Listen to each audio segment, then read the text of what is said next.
Hey everybody, this is Ken Tucker with Changescape Web. Welcome to this episode of the Marketing Guides for Small Businesses podcast.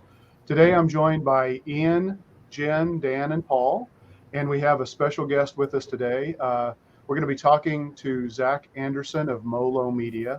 I'm really excited to be able to talk to Zach.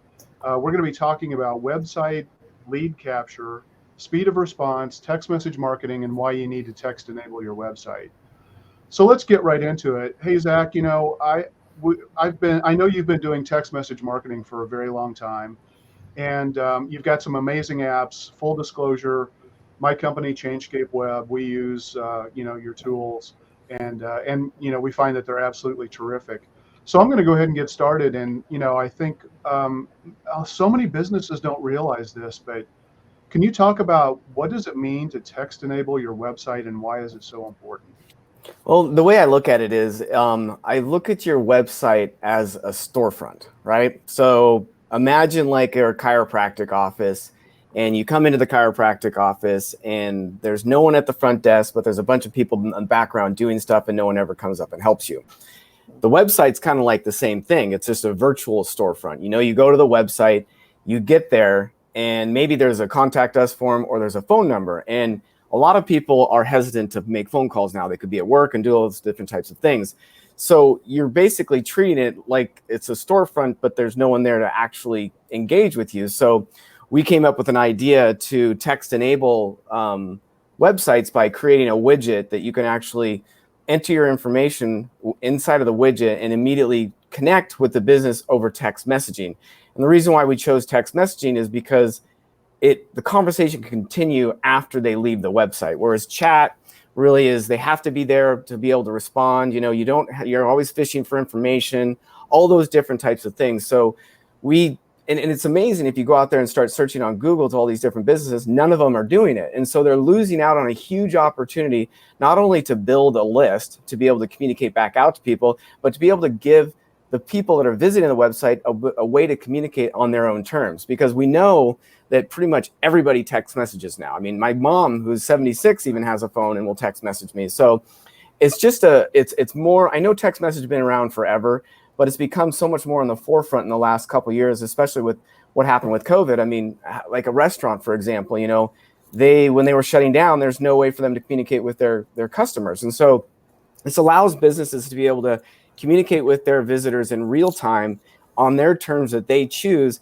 and be able to build a list and continue that conversation after they leave the website, so they're not sit there waiting for someone to respond on the chat, which I've done it so many times where I pick up a chat, I'm asking these questions and I get distracted and I go do something else and I come back and the chat window's closed. And I got to start the whole thing over again. So that was the whole concept behind creating this text-enabled chat widget that you can implement on the website, also in signatures, on advertising, on all these different types of things. So that was kind of the reason behind building the text chat for websites itself. Yeah, awesome. And I know you have the ability to create an autoresponder. So if you're not able to take that text immediately, you can auto respond back to somebody to let them know that it was received and you're expect a contact from them soon. And so that's I think that's fantastic. Paul, it looks like you have a question. Yeah, Zach, how you doing? Good. So let's say you have this text widget on your website. Is it possible to configure it so you can call or text different departments or specific people within a company? Yeah, so basically what we did was we actually created it so you could add locations and you could also add departments. And the reason why we did locations is for those types of businesses. For example, sometimes a dentist will have 3 different offices, but a single website. So you've got to be able to route it to the proper places. So like, for example, we could have a Gig Harbor, a Seattle, or a Tacoma location. And when the widget pops up, you can choose the location and then choose whether you want to call or text. And then it will automatically route to that location, be able to track it all back in the back office. And you can even assign it to different users. So you're really giving as much flexibility as you possibly can. And I know that Ken touched on the autoresponder. What we also built into the platform, which is really, really beneficial. For example, like let's just say it's a hair salon or something like that, and somebody goes in there and types, says wants to talk to them, and they ask a question, and the autoresponder will write back and say, hey, thanks for texting us. If you have any questions about our pricing, just text back the word, prices. And our system will identify that word prices and then send them back out information. So you can create automation inside of the platform that actually takes away some of the human element, but still being able to have a two-way conversation in there. So by enabling departments, by enabling locations, and by enabling autoresponders, you're really able to systematize and automate a lot of the things that are naturally happening inside of the platform. And one thing that's really interesting, because the software will actually trigger phone calls or text messages, and we get 7 text messages to every 1 phone call. So people really prefer text messaging over calling. And a lot of it times is, you're at the office and you can't really pick up a phone, but you can sit there with your phone. I mean, anytime you go to a restaurant, a Starbucks, everyone's got their phone in their back pocket. I mean, they still are, and so yeah, it's really cool by enabling those department features, even for, like, say, a car dealership. You could have parts, you could have service, you could have sales, and it's going to just route to that appropriate person. And you're not having to go through that thing where you get on a chat bot and then, like, oh, let me transfer you. Oh, let me transfer you. You're kind of going through that transfer thing. So we built it in a way that's intelligent, and it gives a better user experience for the customer. Yeah, that's awesome. I think a lot of people too, they don't want to start the conversation by talking to somebody, because then that may pull them into a conversation they're not ready to have. Text is a much safer way to start that engagement. See if, just do that quick assessment, as somebody visiting a website, to say, oh, this is a company that can't help me. Okay, cool. Yeah, we found that text messaging inside of the sales process can double the close ratio for whatever you're doing, just because it's a different touch point.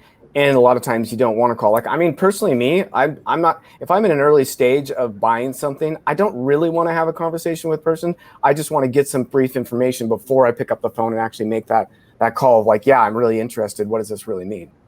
Yeah. And on that note, Zach, I think what I want to know is, why is the speed of the response from the business so important, no matter what phase, even in that early phase that you're talking about? Why is speed of the business so important? Well, there's an interesting thing. There was a study done by MIT that if you respond to someone within the first 5 minutes, you have a 900% more chance to engage with them. That is one major thing. And, as time goes by, the less likely you're going to do. And there's this waterfall effect, where it just goes down and down and down. And the other thing is generational. I mean, everyone expects to be texted back immediately. I mean, I think the stats are 98% of texts are open and responded to within the first 3 minutes. Yeah. And so you've got to engage in the same fashion. And so that's why we built a platform where you can respond on the desktop, you can respond via mobile app, you get notifications. So it's just a way they expect the speed. And so you want to be able to communicate. And it's also said the first person that communicates with that potential customer has like a 70% chance of actually closing them. So by utilizing text messaging, you will be able to engage with them quicker, because it is the fastest means out there versus email, calling, all those different types of things. Gotcha. Got it. A bit of a basic question, but what's the difference between SMS and MMS? SMS is just text, it's literally just words, and MMS is a picture. So it's you can send pictures and stuff like that back. And we enable that in the platform where it's on the mobile app that you can take pictures and send it and be able to communicate back and forth. And so think about it from like an insurance agency or a mortgage broker or whatever it may be. You get in a car accident, right? You can literally just take a picture of it, send it to your insurance agent, and be able to start the process there, taking pictures of deck pages, all those different types of things. So you can speed up the process of customer support and customer service by leveraging MMS, picture messaging, basically. I don't actually know what it stands for. I should probably look that up, but multimedia sending or something like that. But yeah, you can do V cards, you can send pictures. We are actually looking at a way of implementing it so that you can actually send like PDFs and things like that. It doesn't actually work through the carriers, but we can upload in and then send links that then open up in a browser and be able to save them that way. So really powerful if you're utilizing it in like basically for customer experience and customer support type stuff, and being able to move things through faster versus having to go and scan, send to email, and do all those things. You can literally just take a picture and send it to people. I love it when companies actually have that capability because it makes life so much easier than having to go through the regular process of, scanning something in, emailing it to yourself, then emailing it to them, that type of thing. Yeah, it almost defeats the purpose of having this enabled if you can't get the visual over there, because it's just another time hurdle to scan and then you drop off. And so this is great. Yeah. Yeah. Speed. Yeah. Speed, absolutely. That's awesome. And have you found, are there industries where this tends to work better and some where it doesn't work at all, Zach? Well, the thing that's really strange is because what we do is, so mainly what Ringbot does is we white label our platform to marketing agencies. Then marketing agencies then go out and sell it to their customers. So I get this really high level view where I can see all these different types of companies that are utilizing it. And what I found is basically any website that has, the higher the traffic, the better it works. And if you don't have a website with high traffic, then you just have to implement it inside of your business, inside of your marketing, and all those different types of areas. One of the places that I found has been extremely successful is fitness gyms. Just like really, really, really successful. Because think about it this way: the more traffic you have through your business, the more effective this is going to be. Because you're having, like, for example, a real estate agent may only have one customer a month, but a fitness gym could have thousands coming through. So it's the higher throughput of the business, the more effective it is, because they're able to, more people want to communicate with the actual business itself. And so we found that car dealerships, it works extremely well because people have all this pre-buying questions, dentists, for appointments, chiropractor for massages and appointments. So just think about anything that's like an on-demand business, it seemed to be extremely effective for. And the ones that are like more of a high touch, low volume, it works, but it's not like blows up highly effective because they're already building it into their processes anyways. But for example, for like a real estate agent, we still encourage them to use it because one of the things about the TCPA laws is that you're not supposed to be texting people from your personal cell phone because you can't opt out, and it's not encrypted at rest and in transit. So there's a lot of laws and regulations out there that you got to make sure you do the proper things. And that's why I always suggest, even if you are a low volume person, still utilizing a platform like this, because you can store all the information in one place. It's encrypted, it's at rest, they can opt out, and your whole entire team can communicate via one phone number. That's awesome. Thank you. Yeah. So, Zach, what are some great ways to get people to opt into your text message marketing list? What are the easiest ways to do that? And before you answer that real quick, can you import an existing customer list? Do you need to have any prior approval, or do you need to send an initial text to say, are you willing to opt into this? Well, you're supposed to have, the laws state that you're supposed to have explicit written consent, or consent from the actual person that you have the capability of texting them. We don't actually allow people to import into our platform unless they've shown us the actual information that they have the explicit consent. And then even if you do that, I would honestly suggest that the initial text message that goes out is, reply back yes, to be able to, receive text messages back and forth. Because one of the things is, if you violate these laws, it's between $500 and $1,500 per message. So if you go and look on Google, you can see some of these lawsuits are in the 40, 50 million range. And so you got to be really, really careful about that type of stuff. There are ways that you can get around that. You can one-off text somebody. Broadcasting is where it really becomes a little dicey, that if you don't have explicit written consent, then you can't do that. And one ways that you can get people to opt in is by doing offers, like, for example, to get 10% off, text in the word 10% off, and then you send that auto response back saying, thank you for, texting in, here's your code to get 10% off. Also, we're going to be sending you 2 to 4 marketing messages a month. It's really about making sure that you're following the laws and telling your consumers what you're going to be doing with their information, and also being able to forget their information. So that comes down to the California Consumer Privacy Act and the GDPR, that you have to have a system that you can actually go in and delete and forget the entire set of information. So we've built a whole platform that does all that type of stuff. Okay. So, we're all a bunch of marketers. We do presentations and things like that. and Dan, I know you talk about this quite a bit, and I've done it as well. Companies like ours, even though we don't have the high volume kind of a throughput that you're talking about, when we do a presentation, having a text program where somebody could text ebook, or presentation to a number so that they can walk away from the presentation we just delivered can be super powerful, right? Yeah, extremely powerful. I do a lot of webinars as well, and I've built lists over time, and I can send out an email and say get 100 registers, and then send out a text blast that has a 1/10 of the size of the list and get the same amount of registers. But I use it in all that type of stuff as well. Like, for example, I'm doing some online marketing right now where I'm only requesting a phone number, not even an email, and they get the actual information delivered to them over text messaging. So that then I'm capturing them and being able to communicate with them on a one-on-one basis to kind of move them down the sales process. Yeah, awesome. Yeah, that is really a powerful way to, I think it just absolutely changes everything about your presentation and your, your ability to capture people is just off the charts. I mean, it's amazing because you are getting people, I think, that are fairly well qualified at that point. I mean, there's still some questions you may have to ask them one-on-one, but they have interest, and if your offer is good enough, as we've talked about many times about offers, that's a closer for you.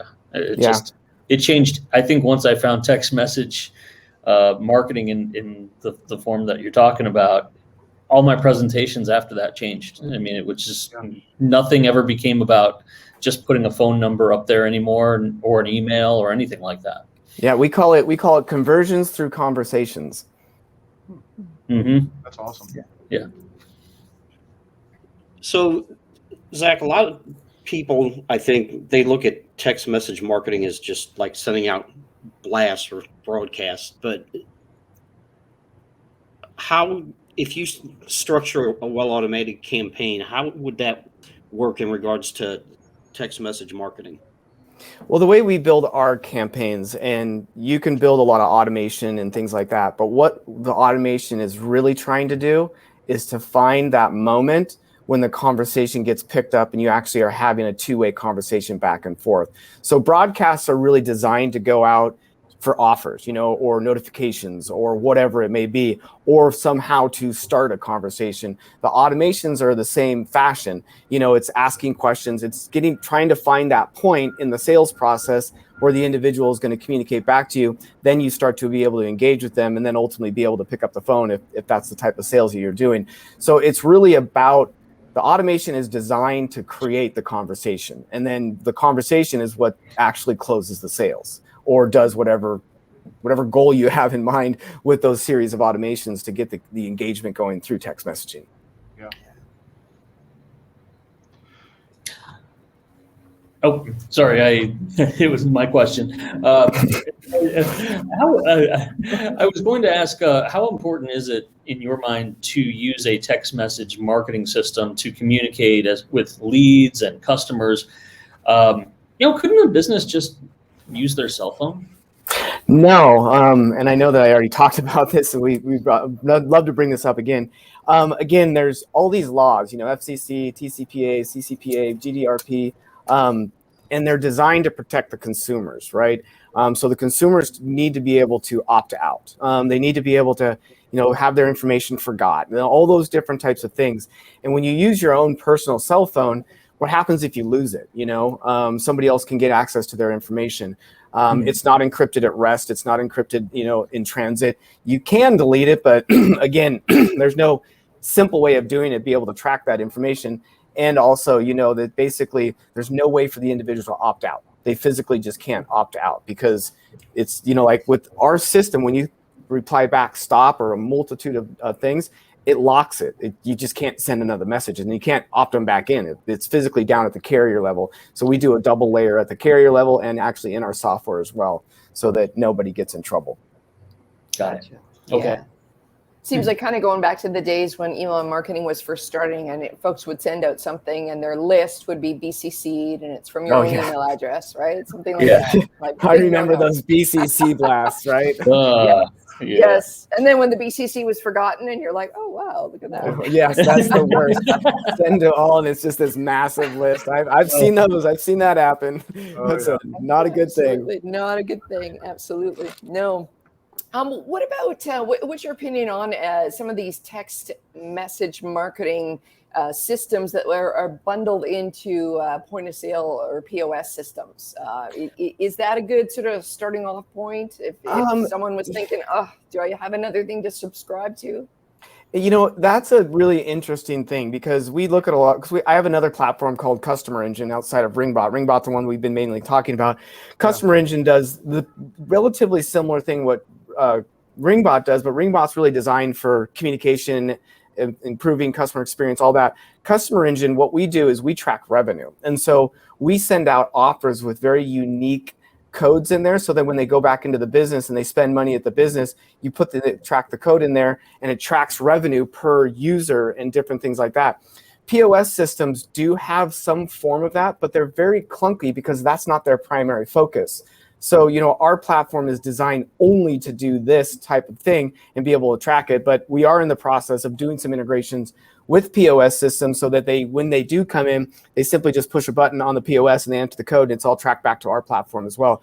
But our platform, the Customer Engine platform, is designed really to be able to track that offer. And we also have two-way text messaging in there with all these different crazy automations that we can do, like birthday clubs and anniversary clubs and all that type of stuff and date-driven blasts and all those things. So you can basically create a business, utilize one of our templates, like say for a restaurant, and have an entire year's of marketing done inside of like 10 minutes. Yeah. And then everything happens on its own. Like when somebody texts in, you know, to get, you know, a free slice of pizza or whatever, when they actually redeem the code, it fires off all these automations asking when their birthday is, if they want to join the VIP club, all those types of things. And then also they can actually communicate back and forth to have a two-way conversation as well. So it's really designed to capture more customers and generate more revenue from your existing customers and bring in new customers. We've seen tremendous success with that particular platform, with small businesses being able to, you know, add $5,000 to $10,000 additional revenue to their bottom line every single month. Well, I have a dumb question on this. And maybe this is something that you get from businesses, is how much is too much in your opinion when it comes to, you know, we often talk about the buyer's journey and the marketing hourglass, and there's a lot of different phases in this. What do you recommend? I know every business is different, but you know, I've also seen some businesses really overdo it as well, where it just every single phase, once you're in, you're just pounded all the time with text. You know, what do you kind of advise there? It's a hard thing to kind of go because it's so different for every different business. Like for example, if it's a nightclub that has a lot of like bands that come in, you'd want to notify people all the time, right? There's another one that I utilize as well, like a brewery, when a new beer comes out, right? So there's these different types of messages that you send out. But if you're just like out there and you're trying to just sell your own products and it's not like this new event thing, I would say max once a week, like max, because you don't want to overdo them because then they're just going to opt out. And it's also about the offer. Like, is it a good offer? Are you segmenting your list properly? And that's another thing that's really important is with both of our applications, you have the ability, what we call tagging all the different users. So you can segment your list. So like if you have certain people that are always coming in and just buying this, then you wouldn't want to send them an offer for something else. And so by segmenting, you can actually send out more because you know what your audience actually wants. Does that make sense? But I personally, just from my own feeling, I wouldn't want to get more than one text a week. And that would, you know, probably be too much. Like, for example, I subscribe to LG's text marketing campaign for some reason, and they send out, I think, every other week. And that's fair, you know, because they never know when somebody's in a buying position to be a new TV or this, that, or other thing. So it kind of really depends on the actual industry and what you're actually sending out and what you're trying to achieve with those messages themselves. Got it. Great. I know And that Zach, was vague, but Not at all. No. It is very dependent on that business.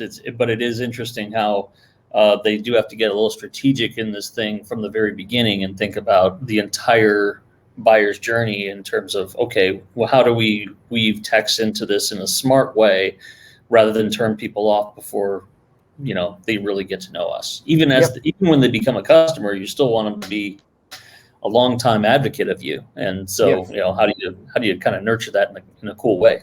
Yep. Yeah. So. Yeah. Another great thing I think you can do too is if you're a restaurant or you're a salon or something like that, and you're having a slow day and it's normally not slow for you, you can send out a broadcast to the right segments of your list, and that can be a really effective thing. And I think you could work in those occasionally, so you might creep in, maybe 2 messages a week in those types of scenarios. And I don't think most people probably wouldn't, freak out about that. But if you're sending out something every day when you really don't need to be, that's a path for Yeah. Right. That's a lot of opt-outs is what that is. And we track all of our opt-outs and things. So you can kind of see, like when you send a broadcast, you can see how many people opted out. So you can start gathering information on those types of things, But again, it depends on the thing. Like, what if an appointment opens up, being able to fill that appointment, I'm sure people would want that. So, you can always kind of do those different types of things without harming your list too bad. Yeah. That's cool. And you talked a little bit about revenue and tying this to revenue. On the metric side, how important is it to be able to track revenue by campaign or even by phone number? We track by phone number. So we track we track by campaign and by phone number. So we can see how the campaign's performing, and then we can see the individual, how they're performing. So we actually have like a leaderboard almost, or the people that spend the most at the actual thing, at the company or the business. And then we can track by broadcast, by campaign, by automation, because there's all kinds of different things that we build inside of the platform that you can do. And we track the revenue across all those types of things. So you can see which one performs better, which one doesn't, which list is performing better, all those types of things. And it allows you to manipulate things and optimize things even more so that you, again, aren't, harming your list and you're getting the right information out to the right people and the right offers converting the correct way. Because I've seen things where people will send something out and it doesn't perform well. And it's something that, like, for example, you send out, get a free, dessert with your large pizza or whatever. I don't eat dessert. My family doesn't eat dessert. We don't, and so that I'm not going to use that. So you always have to do the offers in a way that reach the broadest audience when you're doing a broadcast to be able to then track the revenue and see which one is most effective. And that's how we've been able to identify when they're bad campaigns, right? When it doesn't work. And then we go analyze the offer and oh, this is why it didn't work. You're sending out a broadcast to everybody, but it's really only to this little tiny segment over here that's going to even take you up on that. Right. And you were talking about being able to set up custom tags. Are you also able to pull reports in your system related to those custom tags and see how effective that segment of your overall list is doing? Yeah, so you can always see the amount of subscribers on each list. And so you can see, the growth and the opt-out and all those types of things. And really the segmenting is really important to do so that you can send out more messages, if that makes sense, because if there is somebody that's on a VIP list and they are the best customers, you would send out specific offers around those versus somebody that's just, loves large pizzas, so you can kind of choose and pick and see where things are and see the performance on different types of things and see how well each list is performing based off of the offers that you're sending. So we try and do the best we can in regards to metrics and drilling down as much as we can. And it's a learning process. So we're constantly improving these types of things and constantly saying, oh, well, we could do this and we could identify even better opportunities. Like, oh, this person's come in 6 times, so we may need to build an automation for that particular person that maybe segments over to a different list over there. Yeah. Your platforms are absolutely amazing, and as I look at a lot of different businesses that are out there, especially so many of the businesses that were hit because of the COVID economy, where they had to shut down, having smart text message marketing systems and starting the communication process in the way that people want to communicate, the primary way that most people are saying they want to communicate today, is one of the very first places that I think, many of these businesses really need to be looking. So, Zach, I mean, this has been amazing. You've given us a master class here, and I really appreciate it. I mean, it's been incredible. Guys, do you have any other questions for Zach? Yeah, well, No, you go ahead, Dan. I'll ask next. It's part question, part statement. Maybe to reiterate here for folks, Zach, maybe you can speak to is that we talk a lot about things in terms of a simple sale of this technology, which is retail, restaurants, things like that, free dessert and whatnot. But I think it's good for people to be reminded that there's a good B2B service-based firm use of this technology too, right? Where I think sometimes people tend to kind of use things like this and go, well, we're not giving away free pizza. We're not doing this. But there's still very much an application here for different types of service-based firms. Yeah, I mean, I only sell B2B, and I use it every single day, all day long, and it's a way to communicate with customers. It's a way to communicate with prospects. Like, for example, I sell my software and it's all automated, so I don't have a sales team, but my widget sits on the order page. And so when people have questions, they use the widget, and I pick up my phone and I reply back to them and able to help them via text message without even having to pick up the phone. So I can literally have 3 or 4 conversations going on at once, and it wouldn't affect me, where I can't have 4 phone calls going on at once. I'd need 4 salespeople. So it's B2B. It works extremely well. I would say it probably even works better than the consumer, because on a B2B level, it's typically some kind of sales process. It's not just I'm going in to eat dinner. I'm not going to get my hair cut. I'm not going to the dentist. There's a process involved with B2B, a sales process that is, and integrating some form of two-way text messaging into that, you're going to drastically increase your close ratios and have a better customer experience.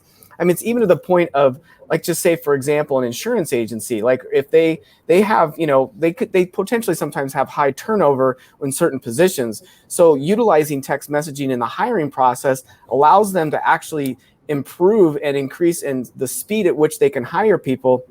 And then when they do need to hire another person, they can also reach back out to all those other people. So there's all kinds of a variety of applications that you can utilize this. Another one for the insurance agency would be like, if just a natural disaster hit, they could have a list of adjusters that are contract adjusters to be able to then text them out immediately and be able to help all their consumers or their customers itself. So there's so many different varieties of application to two-way text messaging that helps in a B2B world versus just a B2C world.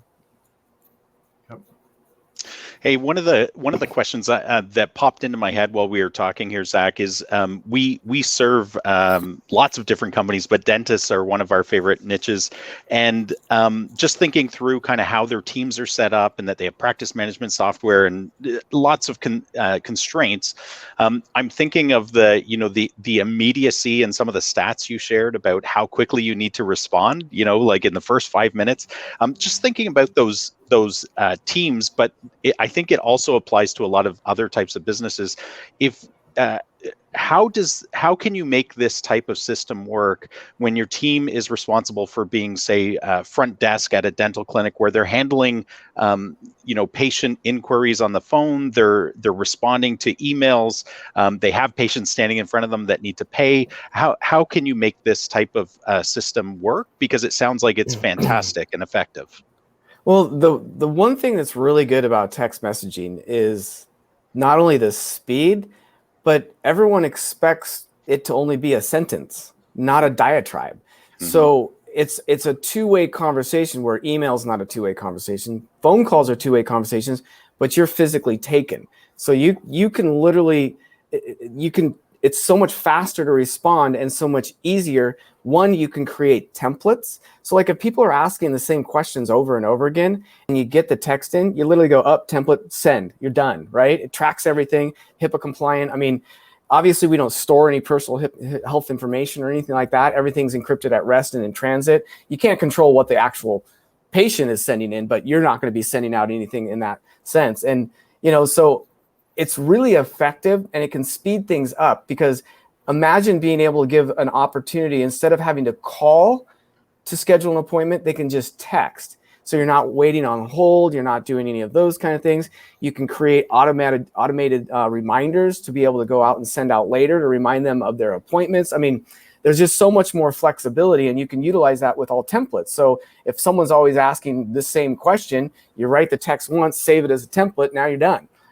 So it's all about speed as far as I'm concerned. And it's really what I consider the digital voicemail of the world, right? You're just literally, instead of calling and leaving a voicemail, you're just sending in a text message that's stored, that you can see, that you can respond. Even if it's 5 to 10 minutes later, you still can respond, and the person's not going to be too annoyed. Awesome. No, that's super helpful. And just one point of clarity for me is, so do the people in the say the people at reception, do they have to have, like, are they on an app on their computer doing the texting, or are they on their actual phone in an app there that you guys provide, or how does that part of it work? Like, where do they actually respond from? Well, we have a desktop app, so they can be logged in, and they get if they have it open, they get notifications, they get email notifications, they get text alerts that they've got a text. And we also have a mobile app. So like they can, for example, a perfect example for why people use the mobile app, like we have a lot of fitness gyms that use it, and they're not always sitting at their computer. So they're just walking around with their phone in their back pocket. A text comes in, done, put it back in their phone. So they don't have to actually sit down. Whereas, a receptionist, they're always sitting at the desk, so they can just have it open. Alert pops up, they just literally go onto it and have that conversation right there. So it's completely, wherever you need to be, it's at. Fantastic. Thank you. Yeah. Awesome. Any other questions? Yep. All right. Awesome. Zach, so how can people learn more about Ringbot and Customer Engine? And what else would you like for them to know about you, and maybe how they can contact you? Well, if they can always go to ringbot.io to check out the software, or customerengine.io to check out that software. If you want to get a hold of me directly, you can just email me at Zacha, which is just ZACHA, at MoLoMedia.com. That's MoLoMedia.com. That's my parent company that owns all the software platforms itself, and that's the best way to actually get a hold of me. All right. And I think you mentioned this earlier, that Ringbot and Customer Engine are only available for agencies. And we have a mix of listeners here, where maybe some are small businesses, others are going to be marketing professionals and agencies. So just keep that in mind. But if you need any help, obviously, I'm sure Zach can hook you up. We're big advocates and users of these two platforms as well. Zach, I can't thank you so much enough. This has been really fantastic, and just want to give you the last word if you have anything else you want to say. I just think, conversions through conversations. And everybody should be text messaging, right? That's just, if you're not, you need to start doing it. Yep. Doing it the proper way, that is. Exactly. Exactly. Not on your cell phone. All right. Thanks so much, Zach. Thank you. Take care. See ya.